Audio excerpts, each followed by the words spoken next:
खुलुमबाय गिबियावनो बर' रादाब नायनानै मोजां मोनग्रा गासैबो रायजो राजा नोंथांमोनखौ आंनि चेनेलाव फिन खेबसेबाव बरायनाय बावहरग्रोनाय थाबाय। आसा खालामो बयबो मोजाङै दङ। नोंथांमोननि थाखाय आं मोनसे गोदान खौरां लानानै नुजाथिफैलायबाय। आसा खालामो नोंथांमोना खौरांखौ नायनानै मोजां मोनगोन। आहमेदाबादाव गिख्रंथाव बिरखं जाब्रबथाय जानायनि उनाव हादोराव फिन आरोबाव बिरखं जाब्रबथाय जादों। जाथायनि सोमोन्दै मिथिनो हानाय बादिब्ला देहरादूननिफ्राय केदारनाथ फारसे थांबाय थानाय गंसे बिरखंआ उत्तराखन्डनि रुद्रप्रयाग जिल्लायाव गौरीकुंडनि साखाथियाव जाब्रबथायजों पाइलटजों लोगोसे सा 7 दावबायारिफोरा जिउ खहा जायो।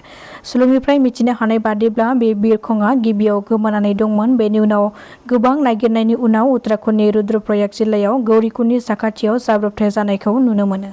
बिटिआर सोरखारा मैया मिशन बैसोमुथि 2.0 बिथांखिखौ बेखेवबाय। बिटिआरनि सिएम प्रमद बर' आरो रायजो राजाफोरनि नुजाथिनायाव रायजो बेंगिरि लक्ष्मण प्रसाद आचार्यआ मैया अफिसियेलि बेखेवनानै होयो। बाक्सा जिल्लानि खारज'आनाव मोनसे हाबाफारिनि गेजेरजों बे 2.0 खौ बेखेवदों। बे 2.0 आ बिटिआर ओनसोलाव फिसा फिसा साहा बागान आबादारि, रबट दिहुनग्राफोर आरो हा गैजायै नखरफोरनो हानि मोनथाय होनो नागिरदों। मिशन बैसोमुथि 1.0 जाफुंसारनायनि सायाव बिथा खालामनानै बे गोदान खोन्दोआ गोजोन। मैयानि बे जानानै थांनाय मिशन 2.0 बिथांखिखौ बेखेवनाय हाबाफारियाव मन्त्रि उरखावग्रा ब्रह्म, गबिन्द बसुमतारी, रोनगोरा नार्जारी आरो गोबां इएम, एमएलए, एमपि आरो रोजा रोजा रायजो राजाफोरनि बाहागो लानायजों बे हाबाफारिया जानानै थाङो। सोरखारनि जेबो मदद मोनैयाव गोबां जेंनाजों भुगिनो गोनां जायो ओनसोलनि थागिबि रायजो राजाफ्रा। 14 नं बिसमुरि गामिया गोबाव सम रायजो जानाय दरसे गामि, जाय गामिया हाग्रामा महिलारिनि बियाबमोन। नाथाय बिथांनि सोरखारनि समावबो आरो दानि गोदान सोरखारनि समावबो बे दालाङा रावजोंबो लुफुंना होजायैनि थाखाय गामिनि जायखिजाया खैदां खैफोद जाब्लाबो गारि थिसननो हाया आरो दैज्लां बोथोराव हान्था मेला खालामनायनिफ्राय लानानै फरायसाफोरनि फरायसालियाव थांलाय फैलाय खालामनायफ्राव गोबां जेंनाजों भुगिनो गोनां जायो।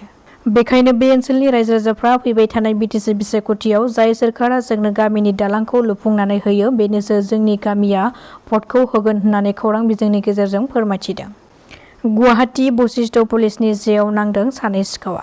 थांनाय 9 जुनाव सासे माइनु बरुवा मुंनि आइजोनि बेखौ सिख'नानै लानानै खारदोंमोन बे सानै दुथां सिखावा। बे जाथायखौ लानानै आइजोआ थानायाव गसर होनायनि उनाव बशिष्ठ पुलिसआ गोख्रों संदाननानै कुन्दन कुमार आरो इनजालि मुंनि सानै सिखावजों लोगोसे बिसोरनिफ्राय गंसे स्कुटि आरो गंनै मबाइल फनखौबो हमनो हायो। धेमाजि जिल्ला बारग' एनडिएफबिनि मुंख्लं नखरफोरा सोरखारनिफ्राय रां अनसुंथाइ मोनैनि अजद दैखांदों। धेमाजि जिल्ला बारग' एनडिएफबिनि इउनाइटेड फराम अफ एक्स-एनडिपिआ फोरमायथिनाय बादिब्ला धेमाजियाव गासै सा 8 नखरफोराल' रां अनसुंथाइखौ मोननो हादों। नाथाय माखासे नखरफोरा दासिमबो बे अनसुंथाइखौ मोननो हायाखै। बेनि थाखाय दानि बिटिआर सोरखारनिसिम खावलायदों जाहाथे धेमाजि जिल्लानि मोननो हायै मुंख्लं नखरफोरनो बिटिआर सोरखारनि समावनो अनसुंथाइखौ होयो। बावैसो सान सिगां जों बड'लेण्ड सोमावसारनायाव मुंख्लं जानाय आरो एबसुनि सोमावसारनायाव मुंख्लं जानाय नखरफोरनोबो अनसुंथाइ राननायखौ नुनो मोननाय जादों। नाथाय बेबादिनो धेमाजि जिल्लानि अनसुंथाइ मोनै नखरफोरनोबो थाबैनो जाहाथे अनसुंथाइखौ होयो बेनि थाखाय बिटिआर सोरखारखौ खावलायहरदों धेमाजि जिल्ला बारग' एक्स-एनडिपि इउनाइटेड फराम अफ एक्स-एनडिपिनिफ्राय। बिटिसि सेक्रेटारियेट मावख'नि लांगोनायाव मैया बर' हारिनि समाज सिबियारि आरो थुनलाइगिरि, राजखान्थिगिरि रुपनाथ ब्रह्मनि मुसुखा बेखेवदों। बिथां गेदेमा रुपनाथ ब्रह्मखौ मान होनाय आरो बिथांनि 124थि जोनोम सानजों लोब्बा लाखिनानै बिथांनि मुसुखाखौ बेखेवनाय जायो।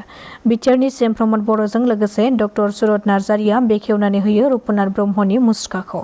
मख'नोगोनांदि रुपनाथ ब्रह्मआ सासे थुनलाइगिरि, राजखान्थिगिरि आरो बर' माहारिनि गेजेराव गिबिसिन ल' ग्रेजुएट, गिबिसिन एमएलए आरो गिबिसिन मन्थ्रि आरो आसाम केबिनेटआव गोलाव सम सिबिथाय होनाय ट्राइबेल मन्थ्रिमोन। रायजो राजाफोरानो सफाइ दैसायाव 150 मिटारनिबो बांसिन गोलाव औवानि दालांखौ बानायनानै लानो गोनां जादों। गोबाव समनिफ्रायनो सा दिखियाजुलि हालामनि रायजो राजाफ्रा सफाइ दैजाजों भुगिनांनानै दङमोन। दैज्लांनि समाव दै देरनायनि जाहोनाव फरायसाफ्रा फरायसालियाव थांनो हाया आरो ओनसोलनि थागिबि रायजो राजाफोराबो हाथाइ बाजाराव थांनाय, बेफार फालांगि खालामनाय बायदि बायदि बिथिङाव गोबां जेंनाजों भुगिनो गोनां जायो। बेखौ नोजोर बोनानै सा ओनसोलनि गं 30निबो बांसिन गामिनि रायजो राजाफ्रा ओंखारलायनानै रां खांनानै थाराइबारि सेन्टारनि साखाथियाव 150 मिटारनिबो बांसिन गोलाव औवानि दालांखौ बानायनानै लायो। सोरखारनि जेबो हेफाजाब मोनैलाय रायजो राजाफ्रानो एसे एनै रां खांलायनानै बे दालांखौ बानायनाय जादों। नाथाय बे दालाङा अरायथा नङा। दैबानानि समाव मा जागोन जेबो बुंनो हाया। बेनिखायनो सोरखारनिफ्राय दालां बानायनानै होनोबो खावलायहरदों थागिबि ओनसोलनि रायजो राजाफ्रा। दासिमनि खौराङा एसेनोसै। नोंथांमोना खौरांखौ नायनानै मोजां मोनदोंब्ला चेनेलखौ साबस्क्राइब खालामनानै लानो हागोन। गोजोन्थों।